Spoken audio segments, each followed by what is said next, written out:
2019. Last seen Shamrock Street. Suspect in a red Silverado. Hear the sound of the bells when the Lord gone, and the boys unleash hell when the war's on. Bloodthirsty when the dogs put their paws on. You gon' tell them that they go a little bit of gloss on.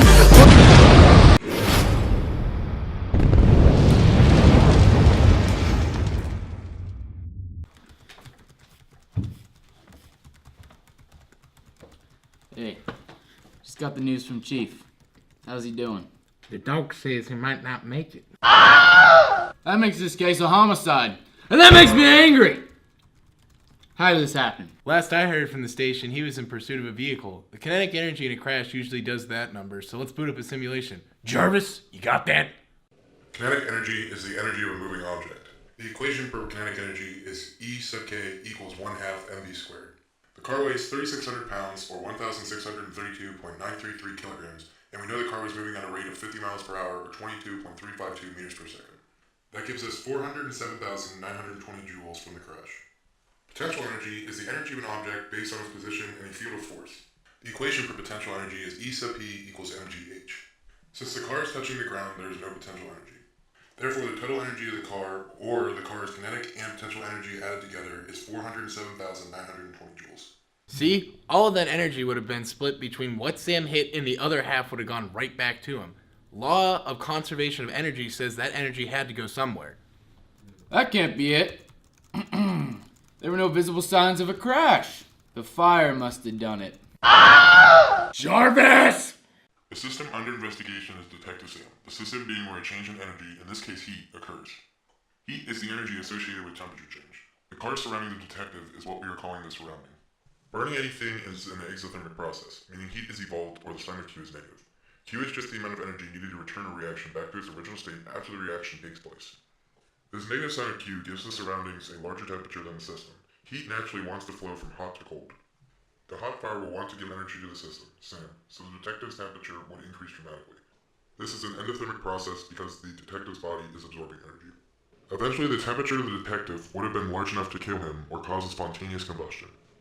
Enough of this mumbo jumbo. I'm gonna go do some real detective work.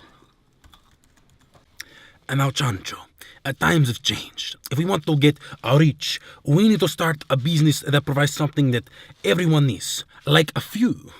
But how? What if we were the only ones selling in a few? But how? What if some bad hombres sold all the flammable items in the whole world? But how? First, we need some new dots. But how? Shh. Like this.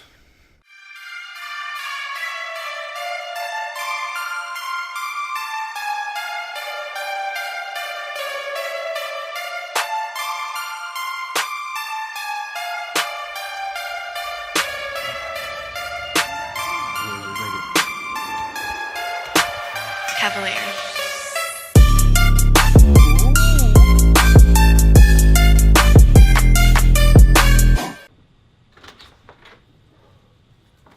I don't need a computer to rub me up with numbers. I'm gonna do this the old-fashioned way.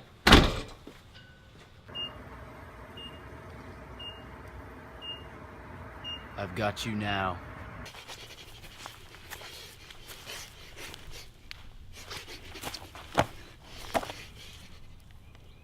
Frig. I lost the scent. Huh. What's that over there?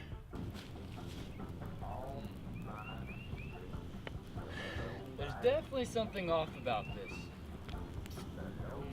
Let me get a sample and take it back to lab.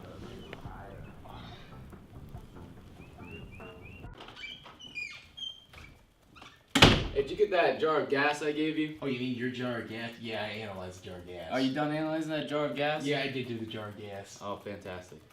Yeah, that's the thing. It's not actually gas. It's hydrazine, a rocket propellant, and it's called inflagol on the streets. Inflagol? Yeah. Gas has a enthalpy of negative 252 kilojoules per mole, but hydrazine has an enthalpy of 50 kilojoules per mole. Enthalpy? The heat evolved or absorbed at a constant pressure. It's basically the heat of reaction. Jarvis was talking about it at a constant pressure. Here, I'll show you the math. Jarvis! The equation for enthalpy is H equals U plus PV. If the enthalpy of the unknown substance is lower than gas, we can use the inequality U gas plus PV is greater than U sub plus PV. If the pressure and volume of the substance are the same as gas, this tells us that the internal energy of the substance is just lower. This means that the delta H for the reaction is much less negative, saying that the enthalpy for the product is a lot more than the reactants. Essentially, I don't know what we're working with here. What are they up to? Alright, come with me, let's go. Taking you to our secret drone lab. Most people don't know about this. Ooh. What are you doing here?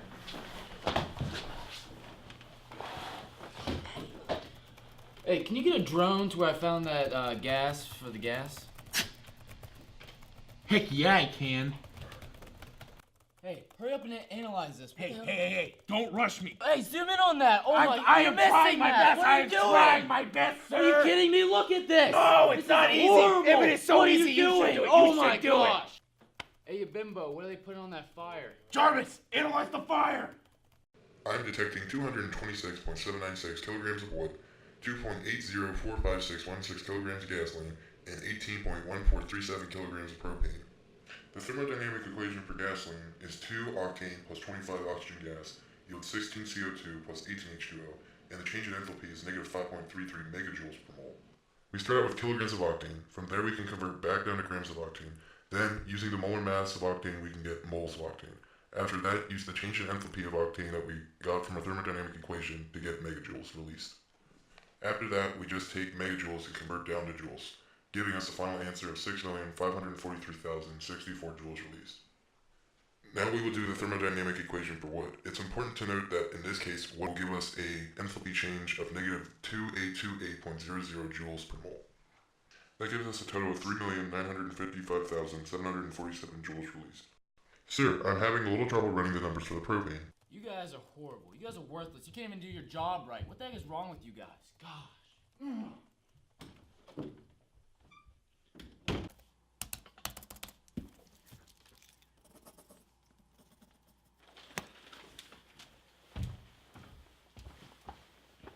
Hey, there's my desk guy. I'm just trying to solve this murder. This guy's holding me back. I can't find anything about him. Well, have you tried to use Hess's law to figure it out? Hess's law? We can use Hess's law to solve for the enthalpy of combustion for propane. To get propane on the reactant side, we simply use the thermodynamic equation. Propane gas yields 3 carbon plus 4 hydrogen gas, which has an enthalpy of plus 106 kilojoules. Then we take the reaction of hydrogen gas and oxygen gas yielding liquid water, multiply that by 4 to give us a final equation of 4 hydrogen gas plus 2 oxygen gas yields 4 liquid water molecules, which gives us a final enthalpy of negative 1,144 kilojoules. Then we take the reaction solid carbon plus oxygen gas yielding carbon dioxide gas and multiply that reaction by 3 to give us the final equation of 3 carbon plus 3 oxygen gas yields 3 CO2 gas and has a final enthalpy of negative 1,182 kilojoules. Then we simplify our like terms and leaves us with a final equation of propane plus 5 oxygen gas yielding 4 water and 3 CO2 gas molecules and a final enthalpy change of negative 2220 kilojoules. Jarvis, if I told you that the enthalpy of combustion for propane was negative 2,220 kilojoules per mole, could you be able to find the energy released by the fire? Of course. We start out with kilograms of propane. After that, we just use the change in enthalpy to get the kilojoules. Give us the final answer of 9,134,035,035 joules. Jarvis, I need you to find out how much this will affect the chem state area. At normal pressure, a cubic mile of air would weigh 5,401,544,166 kilograms. Using Q equals SM delta T, we can figure out what is the change in temperature. We then plug in our knowns and get a temperature change of 0.00168268 kelvins, which will help us find the final temperature, which is equal to 283.15168268 Kelvin. Oh God. That'll fry everyone on this side of the Mason-Dixon. We gotta stop him! Lab, sound the alarm!